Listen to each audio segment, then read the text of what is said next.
Swazdolasuра. I am Seraphis, the Down Under Space Pirate. While I'm on this roll with covering monsters, creatures, and all manner of things that go bump in the night, I figure it's high time I take a look at a book I have every intention of using with great frequency. I am, of course, referring to the Cypher System Bestiary, which is basically an entire book of genre templates for the Cypher System. And we all know how much I like templates, so let's get started.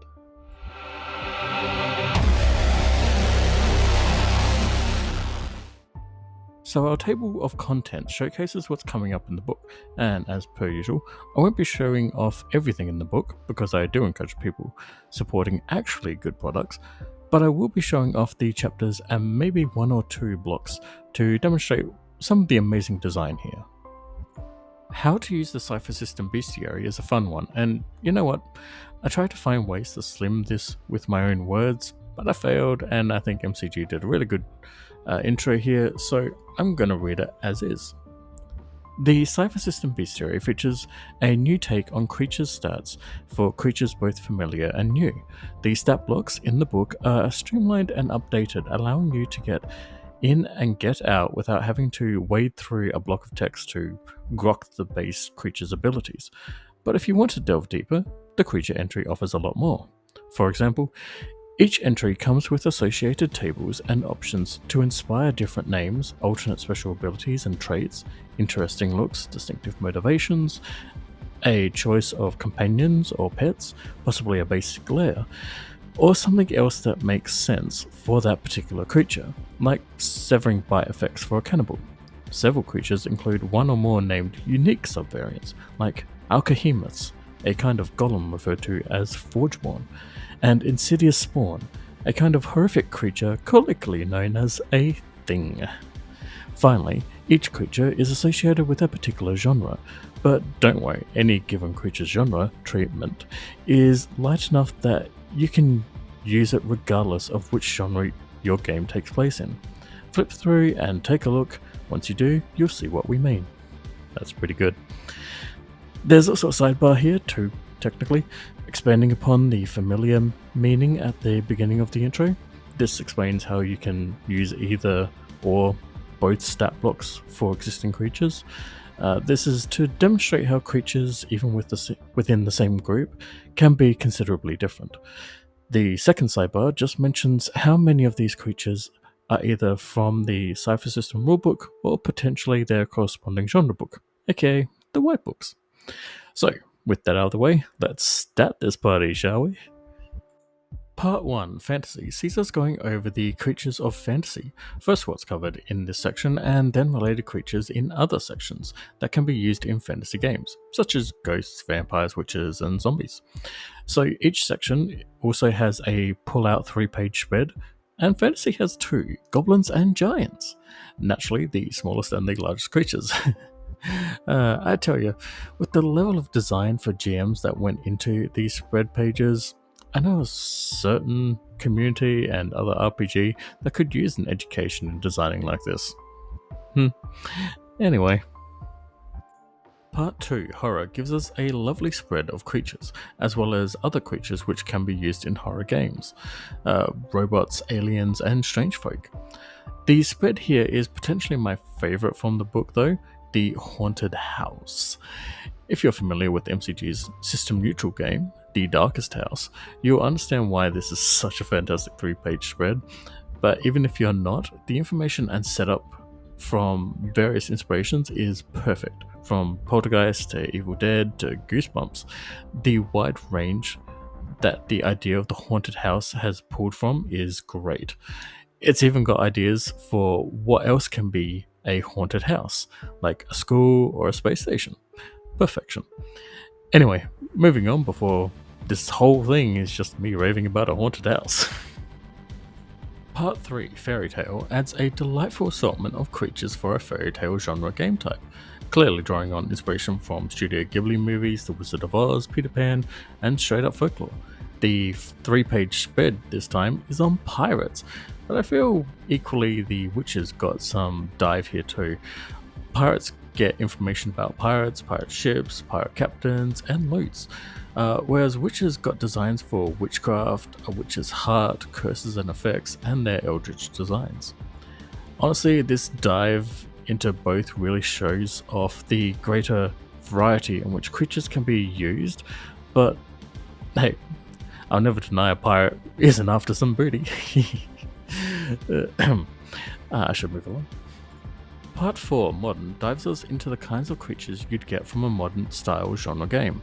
Crime bosses, hackers, secret agents, assassins, bounty hunters, detectives, and billionaires. As always, it also suggests other creatures for use, such as criminals, AIs, serial killers, and gunslingers. I feel that last one is more an American thing, don't exactly get too many gunslinger Aussies around here. Then again, a solid education system, mental health care, and reasonable laws means that since the laws were instituted, we've had 2 particular bad gun instances in 20-something years. That's once a decade. Most of the gun violence is just suicide related. Where was I going with this? Right, crime bosses in the 3-page spread here. Now, for me, this is a no-brainer kind of one because I can chalk that up to decades playing Shadowrun, but yeah, lots of helpful shit in here, including crime bosses in other genres like fantasy. One other thing to point out here is the bounty hunter. I'm sorry, did you think we'd not notice? That is so Leon S. Kennedy. It's not even a debate. I'm not complaining, but that's also basically no acknowledgement of it either. I love it. Anyway, moving on. Part 5, Science Fiction, or as I call it, Modern Life, showcases a range of creature types for use in what you would call a science fiction game. We get robots, space troopers, time travelers, cyborgs, aliens, AIs, post-humans, and a bunch of related creatures to a sci-fi game that could be a lot of fun. A 3-page spread of this section is on the AIs, which actually goes into a multitude of different AIs that can actually be supportive of, given my own use of cephalons. My only disappointment is that this section leaves me feeling targeted, or not targeted, as it would happen to be, as they have no space pirates. Seriously, MCG, what the fuck?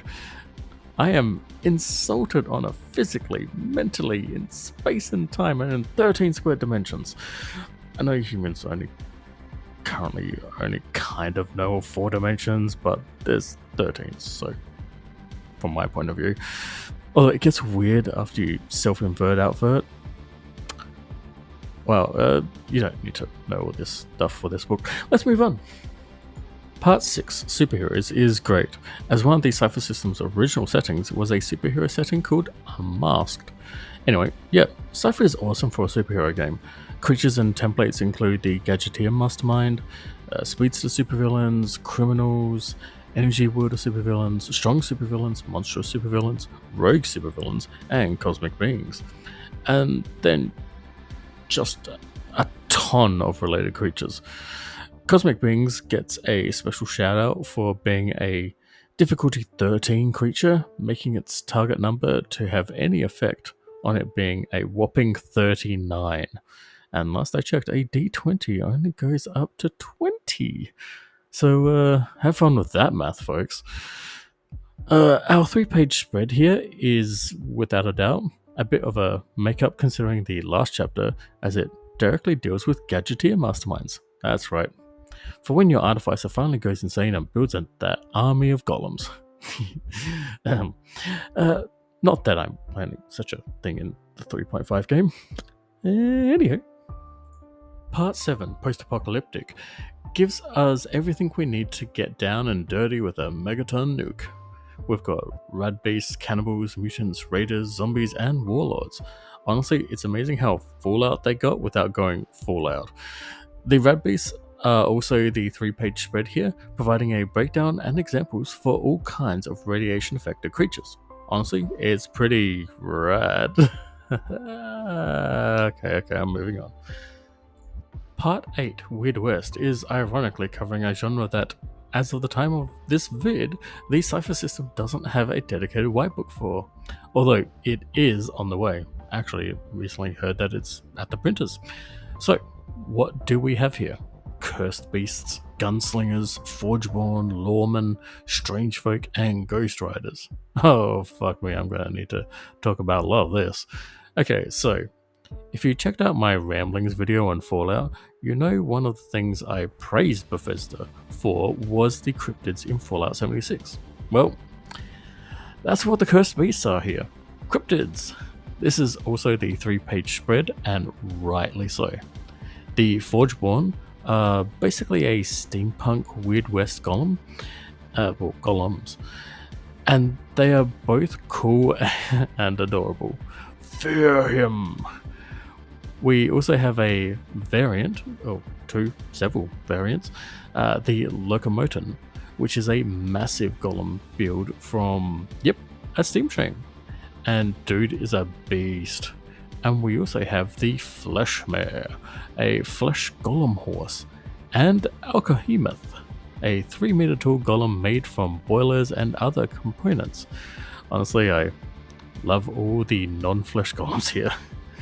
Last mention here is the Ghost Riders, because, of course, I gotta mention them. Harbingers of chaos and catastrophe, Ghost Riders seek to spread havoc and tumult long past their deaths, as they're introduced in the book. But all I got in my head is Ghost Riders in the sky. Oops, better not sing that. Might get the video taken down. We then have from page 196 onward table and map index and creature index, which that's mainly for the PDF version, showing off the 3-page spreads more clearly. And that's it. I am done. And I managed to get this whole thing without bringing up how orcs are in here as creatures. But you know what? So are elves, dwarfs, and humans, and everyone else. It's almost like here should be stat blocks for all kinds of NPCs. Funny that. Whoopsie doodle, guess I failed at the end there.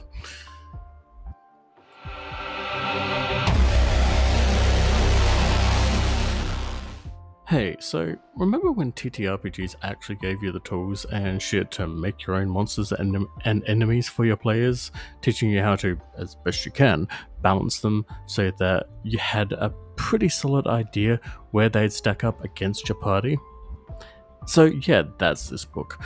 Or rather, that's the core Cypher System rulebook. This is just an exhaustive expansion on that material, providing you ideas for options of abilities and different ideas of how to use them. So this is how you create material that can be used in a variety of different ways for different settings. That doesn't result in a company completely fucking up the entire lore and history of that setting just because there's no one around to explain to them how to do fucking proper game design. Fucking editor and that smug fucking video game. Anyway, yes, the book is a perfect companion to the Cypher System Red Book. That's me done for a bit, figuratively anywho, because there's a lot to juggle in life these last 2 weeks and I can barely keep up. Talking Drek will be its normal time going forward still, but I'm still a little hard pressed for a next topic, so we'll see where that goes. I know there's still the TOV monster templates, just not feeling it right now. Anyway, later Space Dogs, Nexus, end transmission.